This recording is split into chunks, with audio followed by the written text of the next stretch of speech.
All right. I can help you if you tell me what you have for your notes from last time. I'm actually using the video, so. Oh, All right. okay. So let's call this meeting to order at 15:36. Members in attendance, we have Alicia Cranston, Karen Cochran, Art Searle, and myself. Open forum. Anybody have anything they want to talk about? So the cows, we're glad we have them, but they're much slower. I don't know what's going on, but everything is so slow. It takes like the badge from recognition to get to clever. I've timed it. It's 3 minutes and 30 seconds to about 5.5 minutes. So it might be something we want to look at over time. There's not much we can do. No. Those HPs are slow, and it's what was available. All right. It's not what I wanted. It's hard for them to be that patient, and it boots them a lot more because I think it's trying to keep on accessing things and it's not able to, and it just boots them and they have to start all over again. I can have Joe take a look at the Wi-Fi over there. Okay, that's about it. But yeah, they are a little sluggish. Those HPs, less powerful than I would have liked them to be. The size is nicer though. It's a little bigger, and it's nicer for the kids. A little bit more comfortable to type on. Yes. You know. So there are pros. I don't want you to think I'm just a complainer. Is that the same HPs that the freshmen got this year? Yes. Yeah, because that's Devin's finding that his was very slow. He is using the one that we have at the house instead because he keeps getting behind when he's trying to do stuff online with them from home. So it must just be that model too. Like it's really the processor that's bogging it down. The those have AMD processors, and they're kind of slow. They're made to be, low power, so the device lasts a lot longer than it would if it was an Intel processor, but the performance suffers because of it. And I think that as more apps write more optimized code, it'll get better as time goes on. But yeah, they don't compare to the ones that they were replacing. And it was just a question of what was available. There was literally no inventory. And that was the model that HP committed to having by October. Wow. Yeah.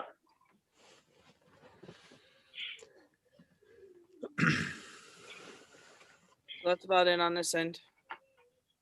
Our TVs at Lynham, I know for our classroom, it's been nice to have that to bring up. We didn't usually use a lot of video in our classroom. I know the other classrooms like to use them for movement before, but we would just do our own movement and stuff. But right now where we can't go as many places to show them things and all of that, and think about a field trip, we've been tying in stuff by showing them videos that keep their attention better than trying to just show them still pictures of things, especially going into this building unit right now that we're piloting. For the preschoolers, we can show them somebody up there sawing or hammering, and it gets their attention. Because unfortunately, with all their time home, that's what they've been used to being glued to. So it's working to get their attention. So that is nice. Well, that's good. I'm glad those are working out for you guys. Yeah.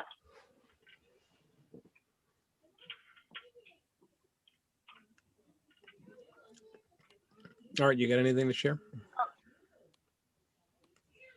I don't have anything for the open forum, but I'm just looking through the agenda and thinking about the 2021 bond. I have some comments on that. So future devices. So yeah, I'm not going to just be silent and throughout the meeting, but I don't want to add anything to the open forum right now, other than. I wonder for the open forum that we came up with, actually, when we try to go on to Pinterest to pull things down, it always blocks us, the firewall at school. school, so we have to get off of the school's internet over at Lynham and use, our just the regular our own data kind of stuff on phones to try to get the stuff pulled down and then email it to ourselves at school, that kind of thing. And I thought that was strange because I know that the kids have access to that. So I said, geez, why are we blocked from Pinterest, but the kids can go on Pinterest in the older grades? Thought that was strange. I think it's just because you're at an elementary school. I can probably adjust the filter so that staff can get to that. I'll make a note of that. Yeah, that would be helpful for us. I thought I had, but we'll check on it. Also, Thank sometimes you. it depends on what network you're connected to. I think that if you're connected, one of them lets you do more than the other. So if you're getting flipped, sometimes we get flipped between staff and secure. I believe staff lets you do more than secure. So check the network that you're on. Yeah, you Okay. always want to be on the staff network where possible.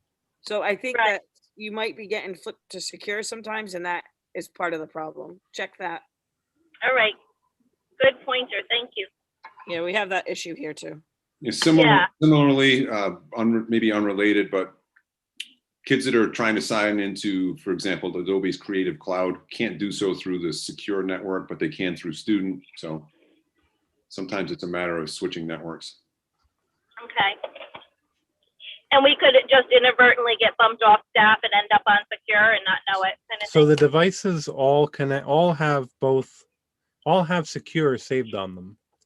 But then Okay. you can add your staff account, which uses your Right. Windows credentials to authenticate, and That's now that you're yeah. authenticated and the system knows who you are, it gives you the right access level. On secure, it Okay. just assumes you're a student and filters you at the level of a student at your school.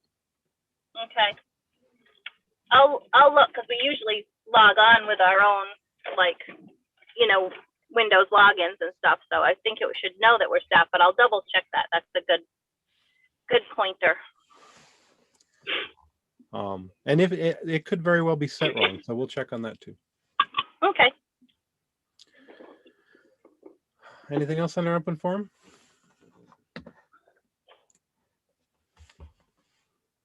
Okay, I'm gonna table number 3 and go to new business. 4A 2021 bond. There is a bond. The law passed to the enabling legislation passed so that we can hold the referendum on the same day as the budget all-day referendum. It's for, I don't know the exact number, but it's $19 million. Reimbursement by the state up to 70% or 75%. And let me bring up the list of projects.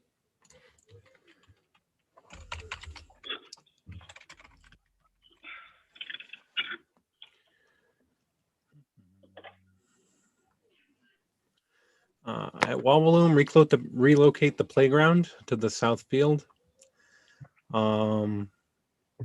Replace the roof. At Metcalf, replace the roof and replace some of the carpeting with floor tiles. At the junior senior high school, replace the HVAC system. Renovate the science labs. Install a new greenhouse. Renovate the auditorium to address the accreditation committee's concerns, and redesign traffic flow to increase safety. So I'm very hopeful that that passes, and we're trying to put together some information for the community so they know what it's about and why they should support it. Probably a month ago, Steve Bailey came through with an entourage of architects and engineers into 202, and he said, "These guys are here to get your heat set up." And I was like, yes, it's January. This room hasn't had heat in 7 years. I'm getting heat. And he was like, yeah, maybe by summer you'll get your heat. So, but I'm still excited about that, and I'm really hopeful in a shivering kind of way that bond issue is something that can pass. And I've got a couple of students that are video production 2 students that are pursuing some short, informative clips about the bond issue. They are scheduled to interview me. They've already have like an introductory piece. They are going to be they're scheduled to be on the roof of the high school with Steve Bailey tomorrow to capture some video of broken HVAC systems. So they should have some pretty cool projects coming shortly. That's great news. And anybody else that wants to get interviewed because your classroom leaks or the floor tiles are peeled up or the rug's got a rip or there's mold or whatever, they would be happy to do a virtual interview or an in-person interview to the extent that that's possible. Melissa sent me some pictures of ceiling tiles from where the roof is leaking at Wavalum, if that helps. Yeah, you can forward them. We've got plenty of B-roll from the high school. Pipes that are green. And Steve, when I pointed those out to Steve, he said, "Oh, that's not getting replaced as part of the bond issue." And I said, "Well, maybe it should be." Copper's not supposed to be green. They're really addressing the stuff that it's really end of life. Copper pipes last a little bit longer than 30 years. The boiler isn't the problem. It's all the forced hot air and cold air systems that are all worn out. Yeah, when that room flooded 5 years ago now, maybe 6 years ago now, that wasn't the heater coil breaking. That was the patch that bypassed the broken heater coil failing. And so it has been probably 7 years since there's been heat in either 202 or 204. Wow. I got a lot of B-roll thermometers that I've taken over the years of walking in on Monday morning and it's 52 in the classroom and there's nothing you do about it. So be cold. I'm hoping, yesterday, literally 4 layers and long johns. I was comfortable, but I'm hopeful that it can pass and fix that heater. And it was good to talk with the architect and say, we try to use this as a sound studio and all you can hear is the hovercraft of the HVAC in the back room, the background rather. So they're aware of hopefully, what that environment is like. Yeah, the new regulations for sound in the classroom are much, much more stringent. I understand they're not even going to use blowers inside. Everything will be driven from outside with air pressure. Interesting. I put a dB meter in that room, I don't know, 10 years ago. And it's not at the point where it damages your hearing, but it's at the point that OSHA says causes neurological damage or like long-term impairment. So if I start twitching during the meeting, it's because of that blower been running for the last 20 years, 30 years in my 70-ish dB range. Right. Well, and before that, you had the servers, so. Yeah. And the new ones, the fans that they have in here now, you should come over and hear these things. They're fun. By the end of the day, I have a headache every day, so I understand your pain, Art. We haven't had them long term, but we have to have special fans because we didn't pass with all the COVID stuff. So, and they're loud. So hopefully they can get all that stuff addressed in the bond. I hope it passes. And in last night's school committee meeting, is the budget already on here? I'll talk about it under the budget update. Anything else under the 2021 bond? Hold on.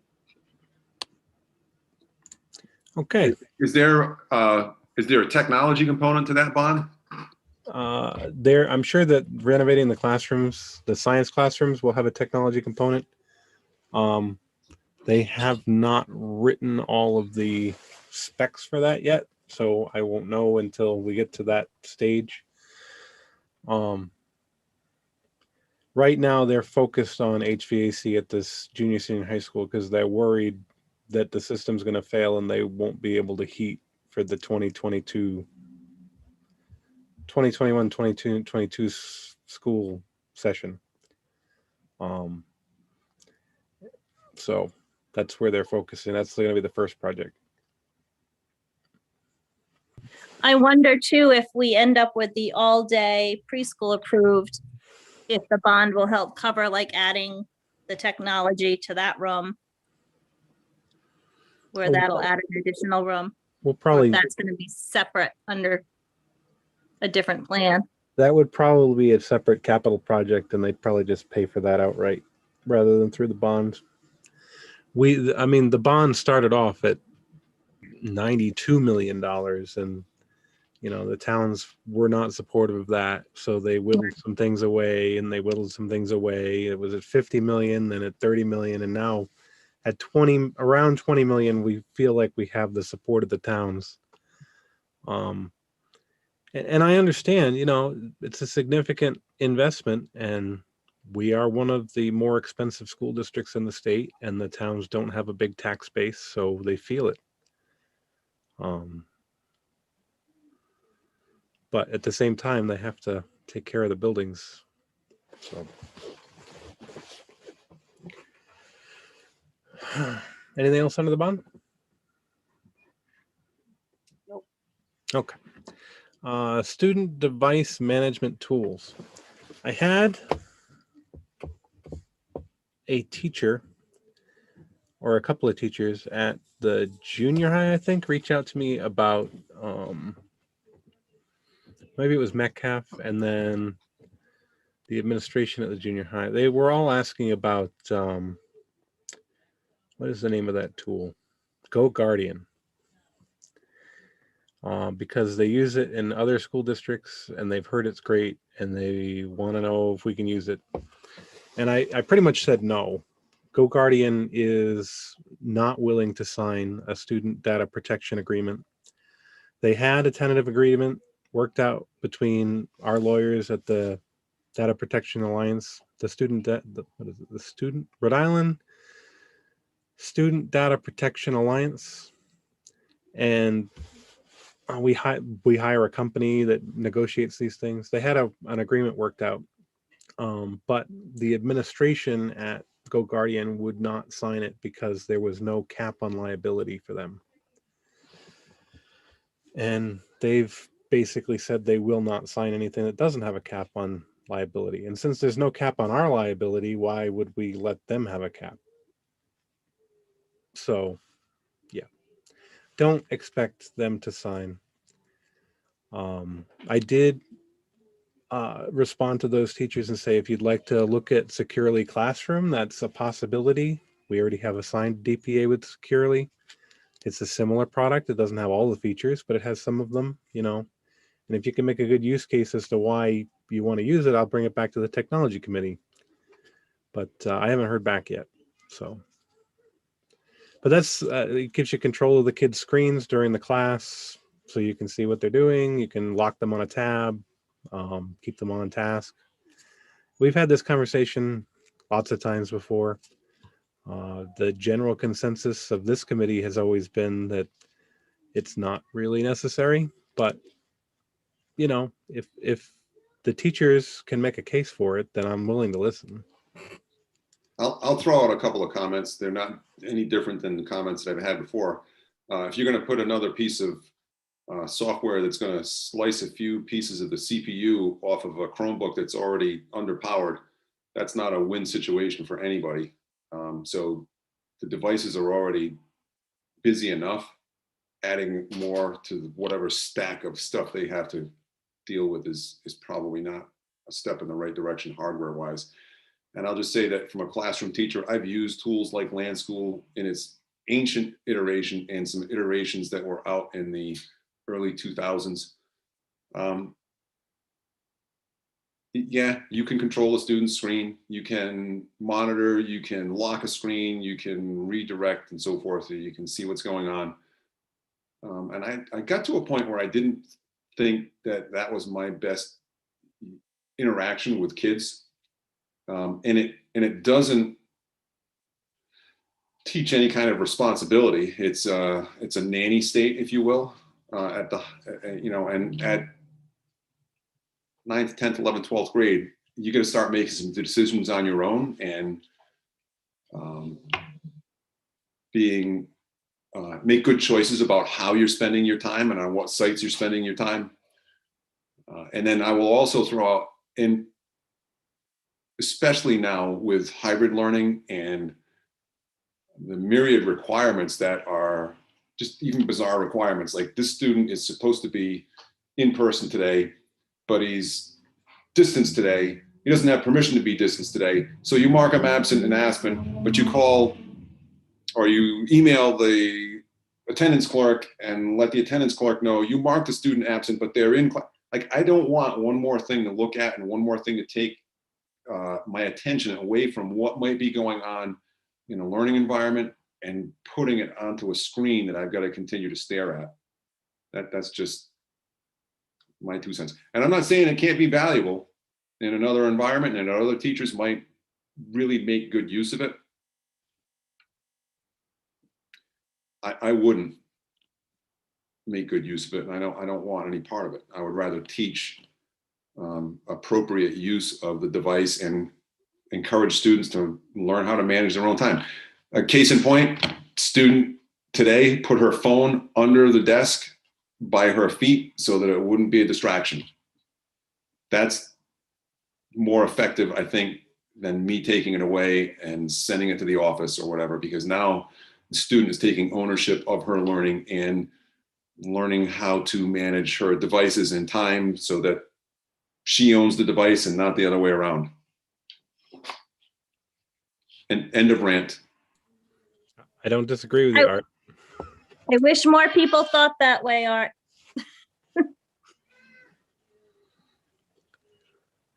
But at the same time, if somebody can make a really good use case for it, I'm willing to consider all the options. I don't want to tell people flat out no. I want them to tell me how they plan to use it and convince us that it's a great idea. Any other comments about student device management tools?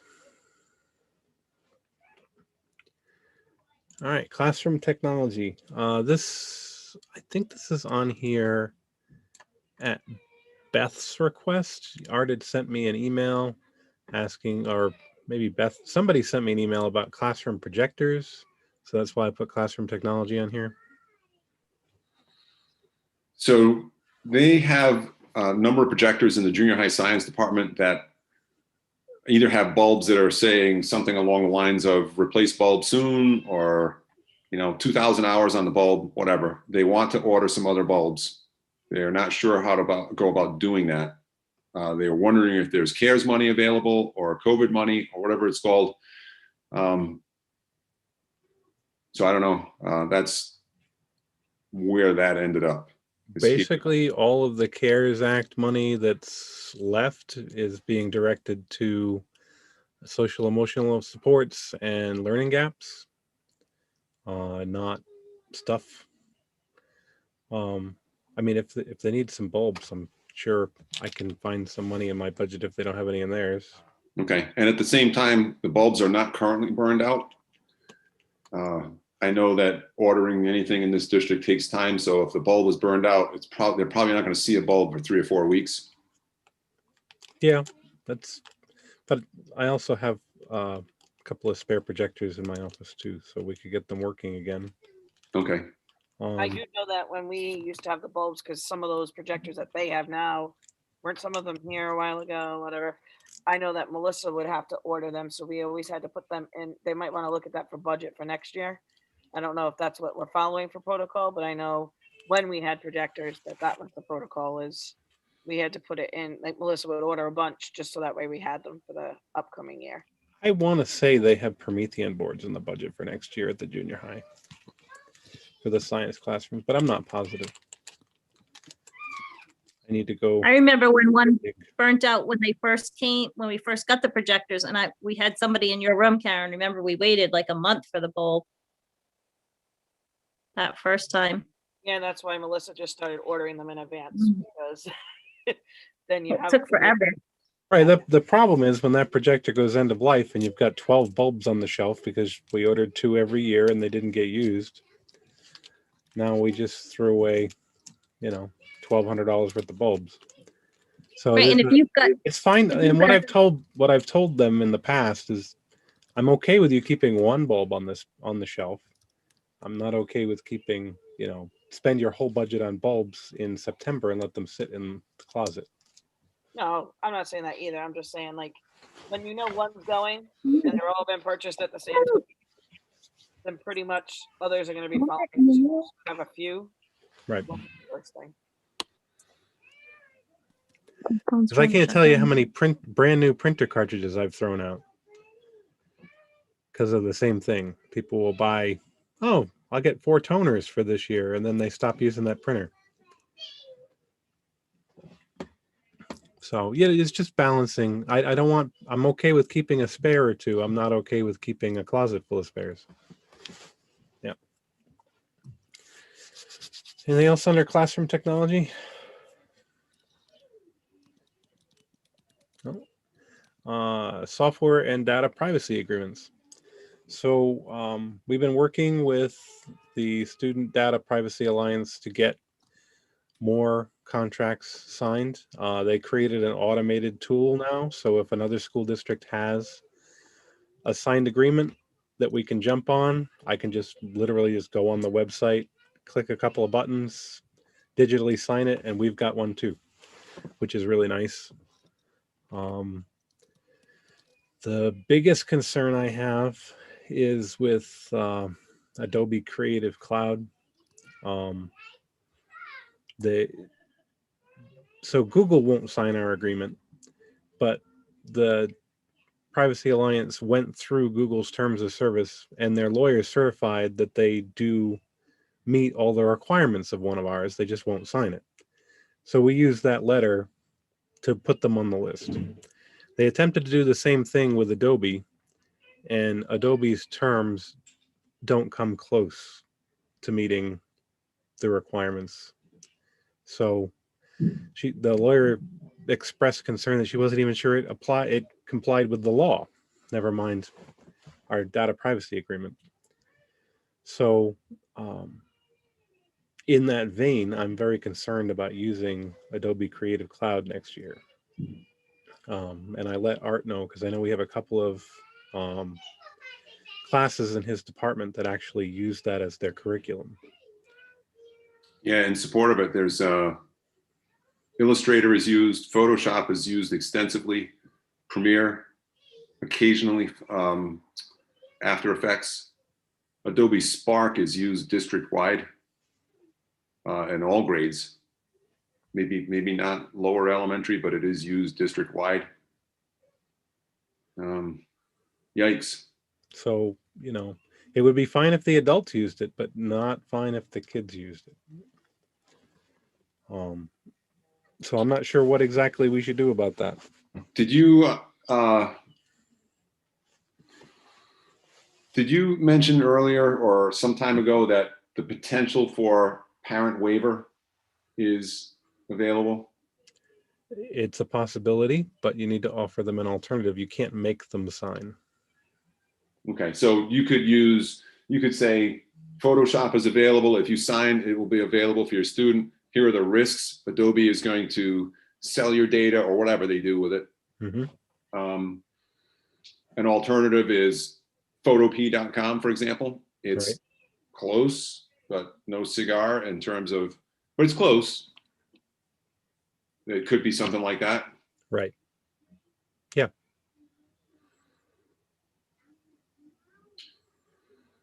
What would that do to the actual numbers of kids that are using it? And what would it do to the licenses that we currently?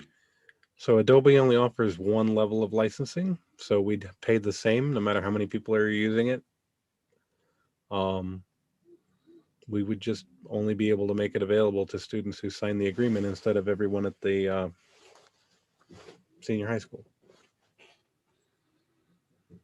Would that paperwork need to be held in your office or by teacher or? I don't want the paperwork. The office. Nobody wants the paperwork, but where would it potentially? We'd have to put something in Aspen, like a checkbox, and when the form is collected with the approval, somebody in the office would check the box so that they've got it on file, and then we could turn it on for them. Then that student could get an Adobe CC account. License, right? Not optimal. I No. wish Adobe would just change the way they handle student data. Maybe they will. Well, so our alliance has latched on with some other alliances, and it's becoming a nationwide alliance. They're actually working on, they have a nationwide policy now where you can sign on to it, and As a you only vendor. have to pay your lawyers to look at one agreement instead of 50. So the companies are really responding to it. But it's the lowest common denominator. I don't think it gives us quite as much protection as our individual one did, but it's still much better than having nothing.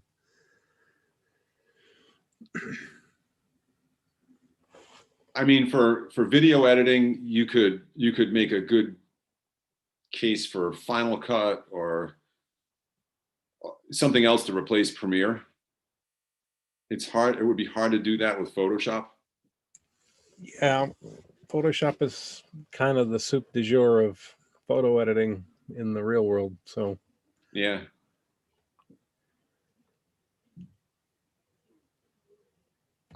All right. So I guess the other option, I guess we could, from what I remember, we switched to the named user for Adobe, because they were going away from device licensing.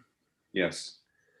Well, I guess that device licensing never went away, and they revamped it, so you can go back to device licensing. It's more expensive, but then you don't need an Adobe ID to use it. So that's an option. Oh, so the student would sign in with they would be based on the device itself. Right, and it wouldn't have any of the Creative Cloud features on it. It would just be Photoshop installed locally.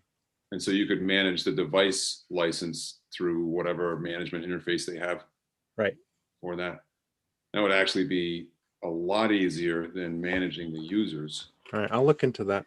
In a separate directory. That obviates the need for parental permission and more importantly, eliminates Adobe's ability to harvest student data.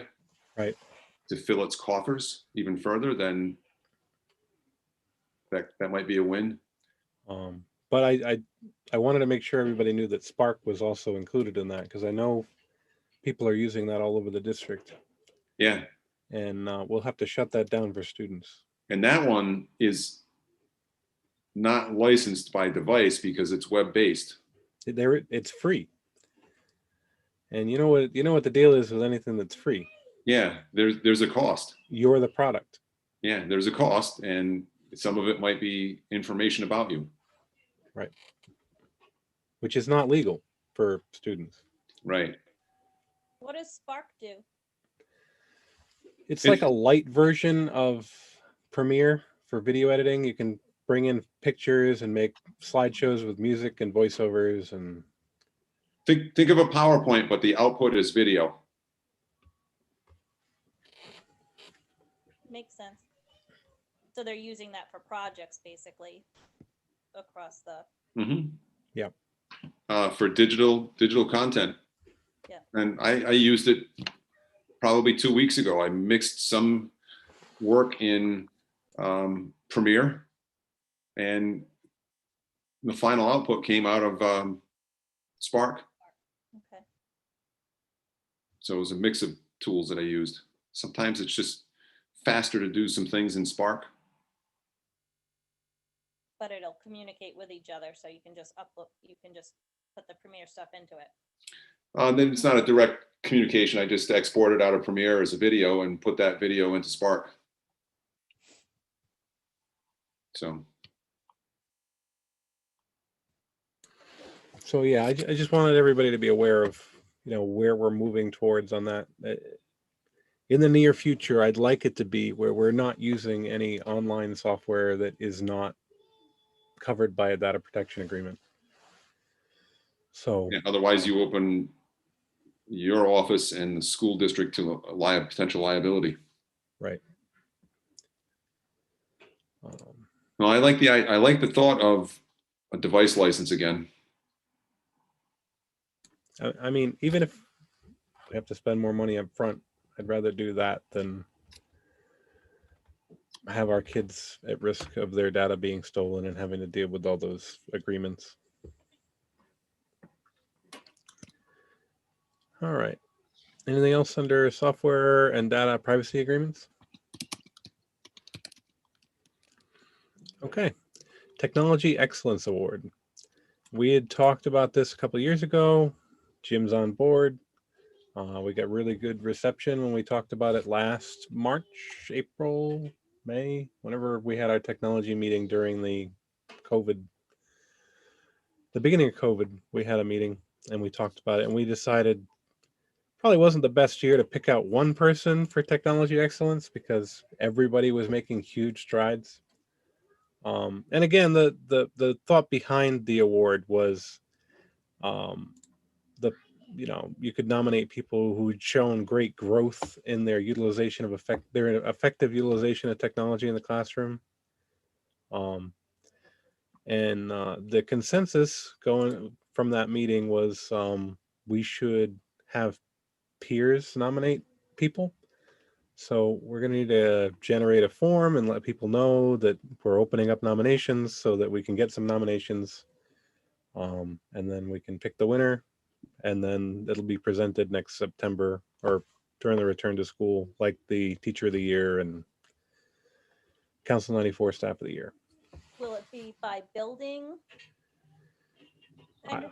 I think we should, so what we do with the Teacher and Council 94 of the Year is, well, the administrators do it, but they pick people from every building, and then they narrow it down to a finalist from each school for the runners up, and then they pick the winner. And we could do the same thing.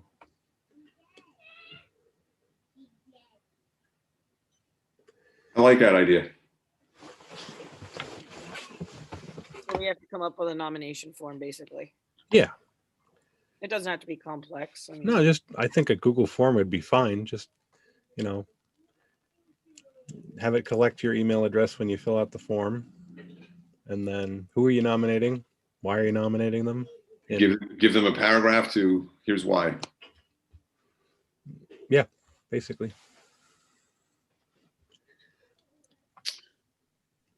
yeah, and I say we get that out sooner rather than later, because I feel like if we wait, and if it comes out the same time as Teacher of the Year and Council 94 of the Year, they're gonna do one or the other. So we maybe should do it now. Yeah. So I just wanted to get a consensus that we should move forward with that. We're still on board. It's still a good idea. Absolutely. Right. Yeah. I will do that this week then. I'll send you guys the draft, and then if you guys like it, we'll send it out. Sounds like a plan, Stan.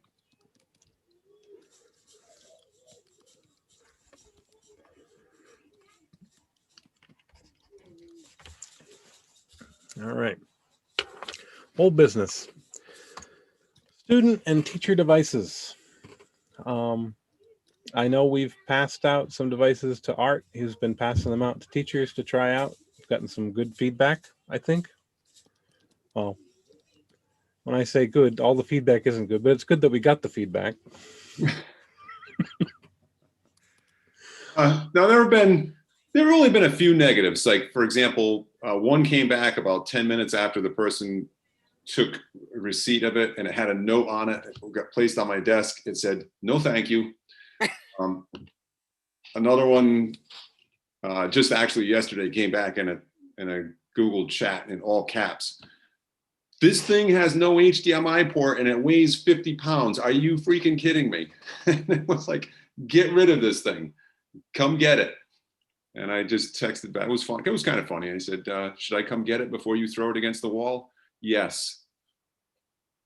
But I'm trying to hand it out to people that specifically were disenchanted with the teacher Chromebook that got rolled out in 2018. I think it was 2018. To just give them a sense of what is possible with it. And others along the way who, have no real experience with a Chromebook, to just get some feedback from them. And probably of the 3 devices, it's probably been, I don't know, 20 or 30 submissions from people that have had them for I don't know, anywhere from 5 minutes to 3 or 4 weeks. And the most recent one I picked up from a teacher, I said, hey, do you still have that thing? Yeah, why? I use it every day. Well, I want to get it into circulation. Oh, and she was disappointed. Like she didn't want to get rid, she didn't want to let it go. So it ranges from come get it to no thank you to this thing is awesome. Can I keep it? Well, that's heartening. What they're coming from. You know, what were they using before? Because if you're using something that was old and slow before, it's probably ahead of that. But if they were using, you know, what their Apple- There have been diehard Mac aficionados who have said, huh, I was kind of pleasantly surprised by this device's build quality or its performance. And there have been Mac people that have said, literally, no thank you on a Post-it note and slide it back across the table. And like I said, Yeah, I don't think it depends on what you use it for too. Like I think there are things that I use that I could not use on a Chromebook. Mhm. Like, you know, discs that I use with the kids for certain games that go along with reading that, you know, and I know that seems antiquated, but it works. Like it's not that, you know, and it's interactive. They're touching it on the Promethean board. They're doing all that, but I can't do all of that and download. You have to download it if you have a Chromebook. You know, there are things that you just can't do with some devices that you need to be able to do. So I think it's figuring out what works. And like we said before, not everything works for everybody. Right. You know, you love your Chromebook over there, Art. I'm on actually my 2014 Mac right now. I have to tell you, my 2014 Mac runs better than my 2018 Mac. You and I are meeting on Friday morning, right? Yeah, with my 2018 Yeah. Mac. Yeah. I don't have any trouble with my 2014 one. Did Joe bring you the 2021 Mac, Art? Not yet. I think he decided he wanted to keep it too. I really like that thing. It is snappy. I'm not a Mac guy, but Right. the new M1 Mac, it is a nice machine. If I could load Windows on it, I might keep it. No VirtualBox add-ins yet for the M1. It has an emulator, but it's kind of clunky and slow. Get a lot of blue screens of death.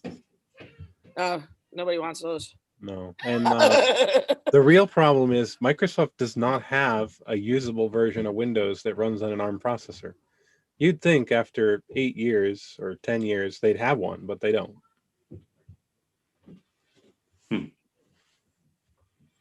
That would be a fairly major port. Yeah. Well, I mean that's what Windows S and before that the Windows 8 X or whatever it was. Yeah.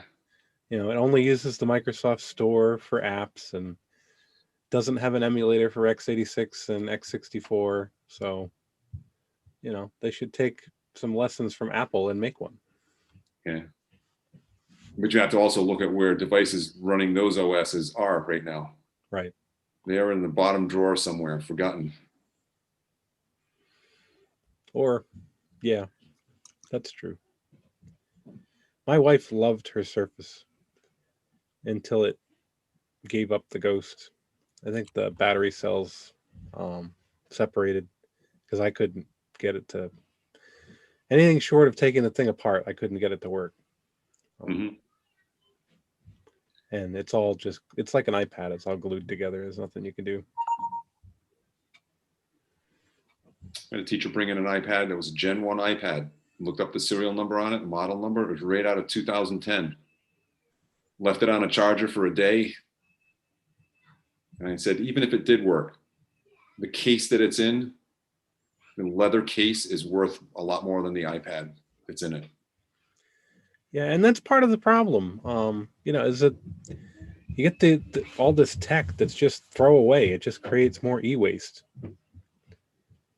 And I actually told him, I said, don't just throw this. She said, I just need to throw it away, right? I said, no, you need to recycle it responsibly. There's actually a lot of valuable metal and toxins like lithium in the batteries comes to mind.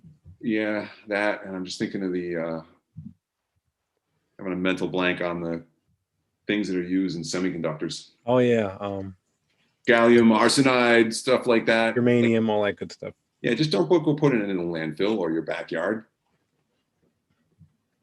Anyway, Actually, the EU just passed a law that they have the right to repair their devices. So no more glued together iPads. They're going to have to come up with ones that people can take apart and fix.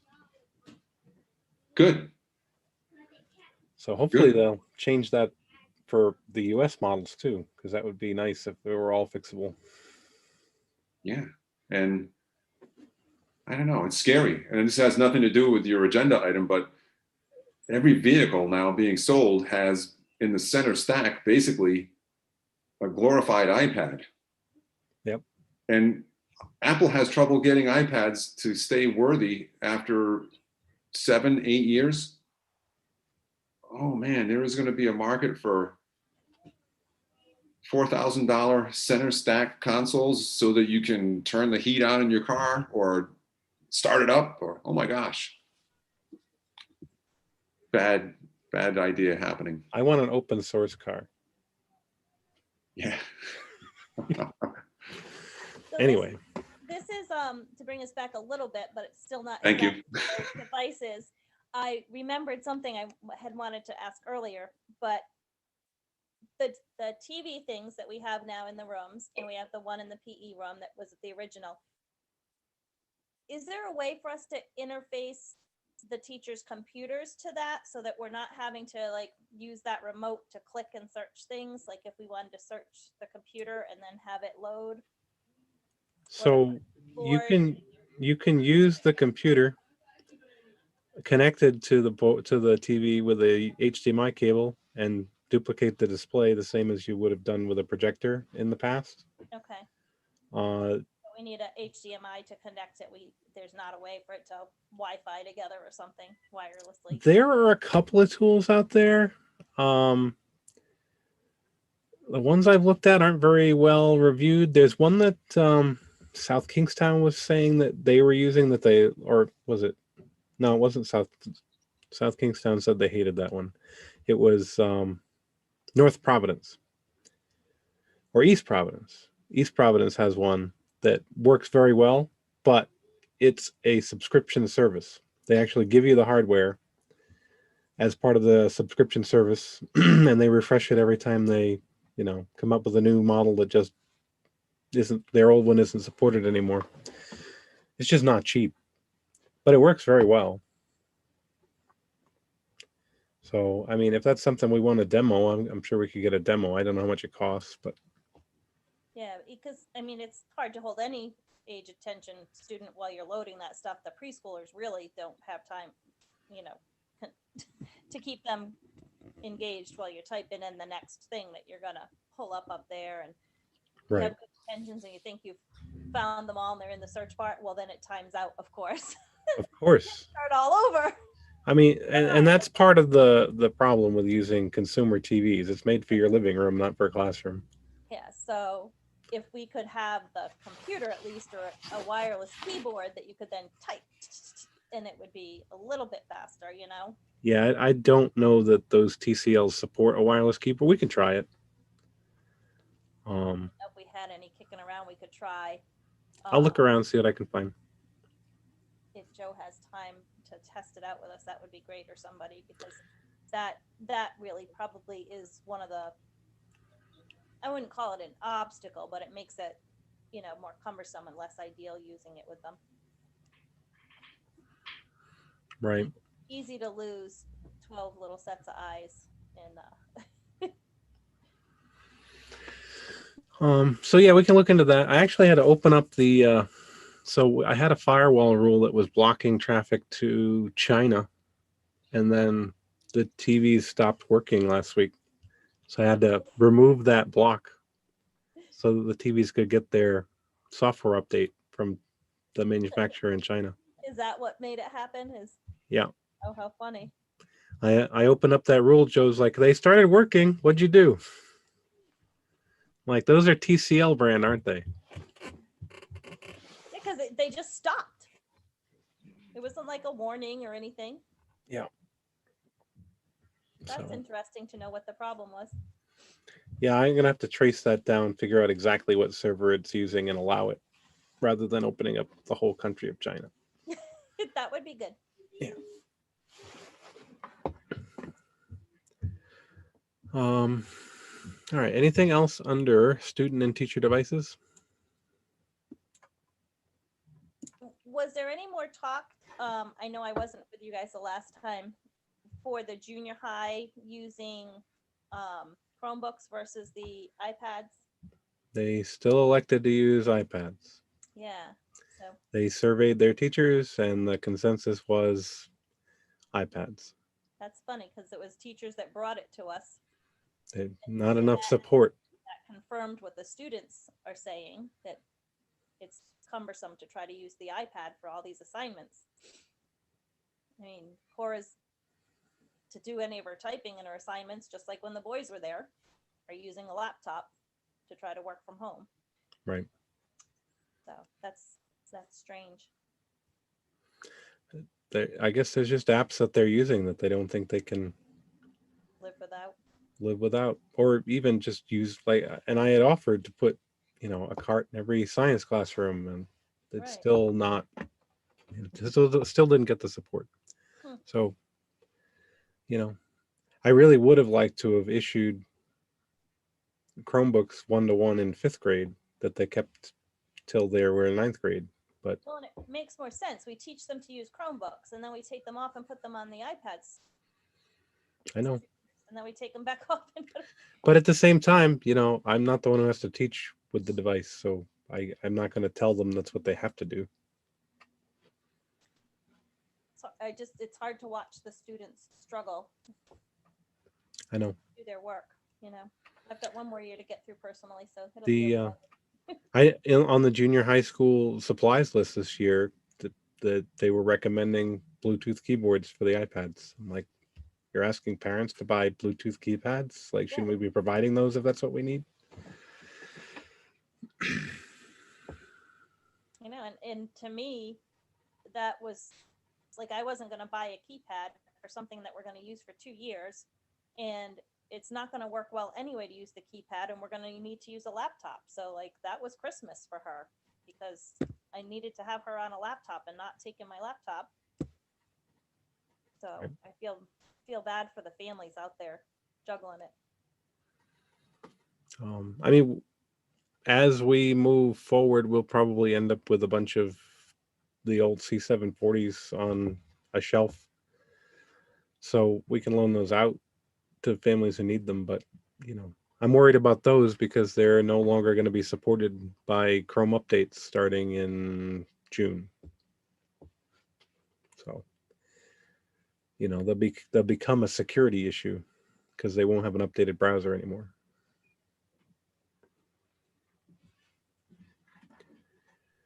So And a compatibility issue. Some stuff will stop working on them. Right.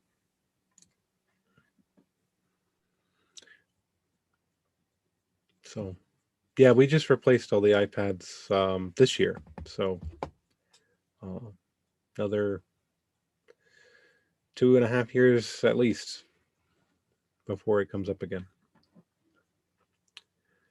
On the budget update, we have the school committee has approved their budget. It's actually a 1.8% increase over last year. It's actually a budget reduction from the approved budget from last year that failed. So yeah, it's a very modest budget. I think we covered everything we needed to in it. Nothing we didn't. But the concern is because of the population shifts, because of COVID, Exeter's looking at like a 4.8% increase over this year's funding level, and West Greenwich is looking at like a 3% decrease. So hopefully the towns will support it. Jim showed how voting down the budget doesn't really result in savings for Exeter. They're still looking at a tax increase of like 4.6% instead of 4.8%. But And we'd have to make another $200,000 worth of cuts if the budget failed. So hopefully we get some support from the community for the budget, because that would avoid all that. And hopefully we'll get support on the bond as well, because it'll be on the same all-day referendum. So that's where that stands. I think it's like the key is going to be really to get some better communication out this year, farther enough ahead of time. I think really the 3 weeks before the vote, there needs to be each of those weeks information dropped, videos dropped, whatever these tools are that we're designing, so that it's hitting, you know, people's inboxes in, you know, all different ways, because some people are going to see it on Facebook, some people are going to read their email, some people will look at it in print. We need to have that, you know, pipeline really filled. I think the kids in the video production class, the two students that are working on the PR material for the bond issue, I'm reasonably sure that they're going to have a finished product that I'm going to send to Jeremy on Friday. And I hope that they can have one, maybe 1.5 projects per week between now and the vote for distribution. That would be great. That's our goal. That's fantastic. Like everything else, it's not the video production class that was running a year ago. It's just one of the students is there every day. One of the people on that persons on that team is cohort 2. So it's, you know, one person has access to Premiere at home, the other person doesn't. But you know what? That's key. And if that can even be part of their presentation, we need to say, look, this is what we're working with, and it's real life. I don't necessarily have all the tools I need because of X, Y, and Z. If we had this in the budget, it would help me. If we weren't learning in this style, or if we need to learn in distance and I had this available, it would help me. You know, it's almost better that their presentation not be perfect and say, what tools am I working with? No, it won't be. but to acknowledge that as part of the production, I think it's perfect, because like that's the real life that people need to see. What are kids juggling? What are teachers juggling to make this work, because we don't have the tools that you need, you know? And that's what people need to understand. And the families that it's impacted know it, but if it hasn't, they don't necessarily know that. So the story has to be told. So I think that's great that they're doing it as part of their project. I agree. The more we can get the word out about why it's important, the better. I got to step aside for about 60 seconds. No problem. Are there any other questions or comments about the budget? Okay. The technology plan, as always, we should work on that. We did have a workshop a while back, so I put that on my list of things to keep pushing on outside of these meetings. But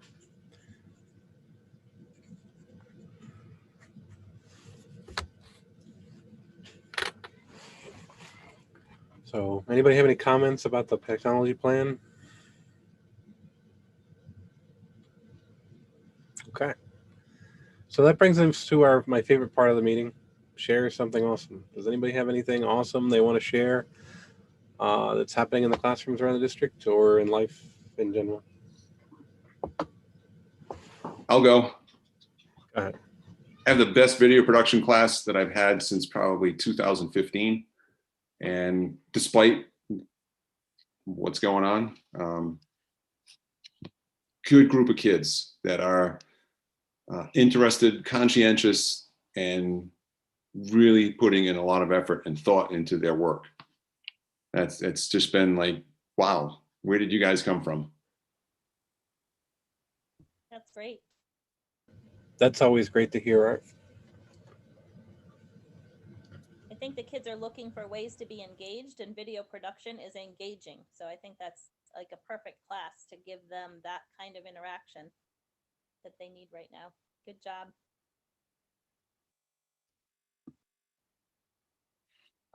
I feel that one thing that I'm impressed with this year with the kids is now that we have the cows, I've introduced like one new platform a week for them, and they're able to sign in much easier.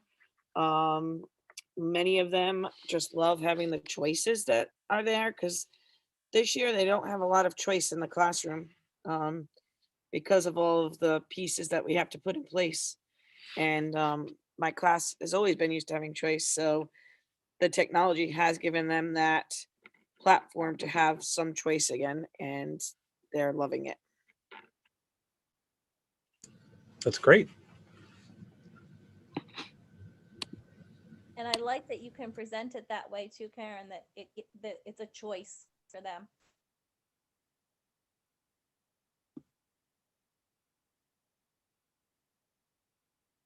We have kids that are excited because we have the TV.